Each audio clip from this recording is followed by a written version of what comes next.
Hey everybody, welcome back to the garage. If this is your first time visiting my channel, please go ahead and click on subscribe and also click on that bell to receive all the updates and activities on my channel. All right, so this is the latest on Project Give Back. So in the last video, we had the carbs out and then had the exhaust valves. I think we were working on those too. So the carbs are back in, the air box is back in. Went ahead and replaced those two O-rings on the float towers, and sled runs great. So at this point, this thing is pretty much ready to go. One last thing I did mention, we'll talk about that in a minute, is we talked about how the trailing arm needed to be replaced. So it was silver, needed to be red. So we painted it red because I can tell you, I'm not gonna have a sled roll out of the garage with a different color trailing arm. So spent a couple hours on over the weekend, basically took it off and painted it. So it came out pretty good. So worked out pretty well. So this is the process I use whenever I paint anything in the garage. And it's always worked out pretty well. I really never have any issues with adhesion or fish eyes or anything like that, but this is the process that I use so I don't have those conditions, right? So what I'll typically do is I'll take apart and I'll take a little roll lock disc. This is just a Scotch-Brite disc and mount it up in my cordless drill. That works pretty well for the trailing arm because, again, we're not talking about that much surface area. So I'll knock down any heavy scale or rust or chipping paint off of that, and then after I'm done with that, I'll move to a piece of sandpaper, and that's just 220. And what I do use that for is just to kind of get away the scratches that are left away from the roll lock. And then after the 220, I'll take a piece of 400 and then sand the entire surface with 400, not only to remove the scratches from the 220, but also to do start doing a mechanical bond for the paint. Once I'm done sanding, I'll take it apart and basically I'll wash it with Dawn dish soap. And really that is probably the most critical part of doing your prep, because with anything, there's gonna be silicones, oils, grease, wax, whatever. And Dawn dish detergent will actually break down the majority of all those products. So I do that, and then what I'll do is I'll blow it off with compressed air to remove any trapped water, and then I'll hit it 2 or 3 times with isopropyl.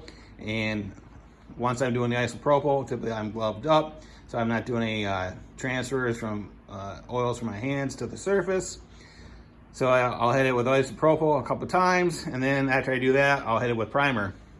And the reason I use primer on something that's already been painted, typically I'm basically using that as a sealer, really just to kind of seal off the existing paint, and that really kind of guarantees I'm not going to have any type of interactions with the old work surface. And typically I'll use acid etch primer. None of the stores that I normally go to had any acid etch in stock, so I just use this, and it's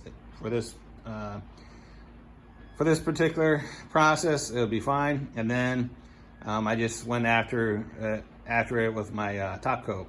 So typically what I'll do is with the primer is I'll do 2 or 3 light coats. I'll let it flash off for about 15 minutes. I'll make sure I have full coverage on it and good even coverage.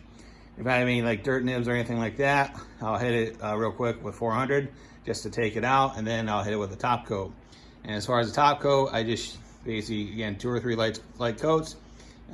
Usually around 5 or 10 minutes between coats to let it flash off and go from there. And then again, so typically that's what I do for my process, and I've always had very good results with it. So again, looking at this, right, really have no dirt nibs or fish eyes or any type of adhesion problems or anything like that. Came out pretty good, so happy with it.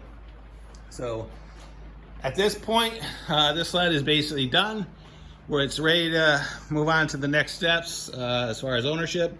So again, the whole purpose of this project for this year was to give back to a club, right? Because with costs this year, especially diesel fuel. I think last time I looked, this is what, September 5th or 6th. Diesel is still right around $5 a gallon. And everybody knows it takes a lot of diesel fuel to run those groomers. So the whole intent was this thing for the sled was to donate it or to sell it and take the proceeds and basically give it back to a club. Because if we can offset a couple clubs as far as some fuel costs for one day out of the grooming schedule, if they can fill up their tanks 2 or 3 times, whatever the cost of diesel fuel is going to be, that's going to help them out. So again, that's the whole intent of this project. So and when we brought this thing in the garage, the intent was not to do a full-blown restoration as far as what we've done in the past.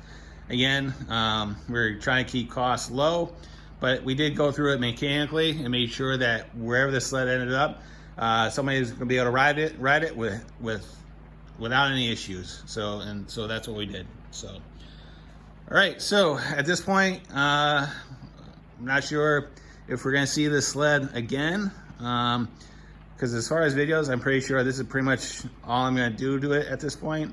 So we'll see. But as far as upcoming projects in the garage, figure I'd make a list to let you guys know what's coming up.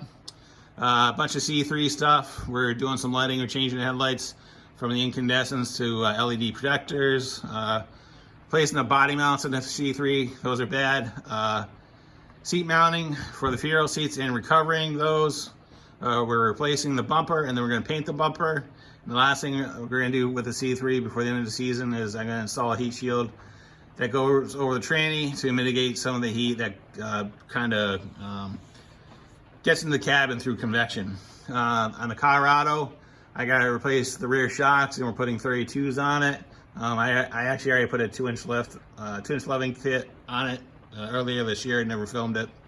So as far as snowmobiling, because that's pretty much going to wrap up the fall. As far as the axis, we're going to address the fueling issues with the axis. And this is unrelated to the recall from Polaris. I'm sure everybody's wondering what's going on with that. I have no idea either, but I know with the axis, last year I was having an issue with it where it's almost acting like a fuel cut, and whenever the sled went over 80 miles an hour, especially going up a incline on the trail, it would hit 80 miles an hour, it would hit a wall. It would just, you would hear it stumble and die. So I have a feeling I either have a split line in the fuel line connected to the pump, or I have a clogged sock. So I gotta take care of that. Then we'll just do general service on the axis. My brother's Skidoo 1200 needs a track, so we're gonna bring that in here. We're gonna replace the track, we're gonna film that. The Adventure, same thing, fuel issues with that. And then we're also gonna be doing shock rebuild. The Evo is gonna get a general service because I haven't done anything with it in the 3 years that I've owned it, other than put gas and oil in it. So we're gonna pull the carbs in that and clean that. And last but not least is the Evolution kit for the Evo. I've been searching for an Evolution kit for the better part of a year and a half. Again, with COVID in the supply chains, there's been nothing available. So we're gonna try to install an Evo kit in it this year. So that basically will increase the suspension and travel, as well as clutching and a couple other things. So we're gonna be doing that. So, all right, so last but not least, let's fire this pig up. See how we do. Keys on, kill switch is on. See if we get half a pull. Ugh.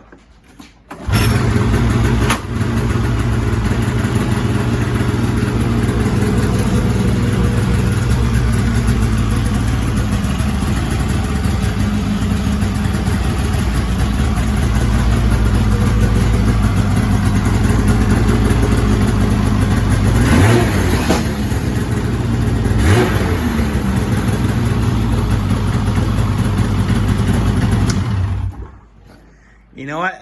As soon as I grabbed it, I go, you know what? I bet you this thing's gonna kick back on me and I'm not gonna get it on the first pull. And lo and behold, that's what it did. Hey, you know what? No cuts. We're gonna film it as it took place. So, all right, guys, if there's any questions, thoughts, concerns, go ahead and leave them in the comments box. I'll get back to you as soon as I can. And as always, thanks for watching and have a great day. See ya.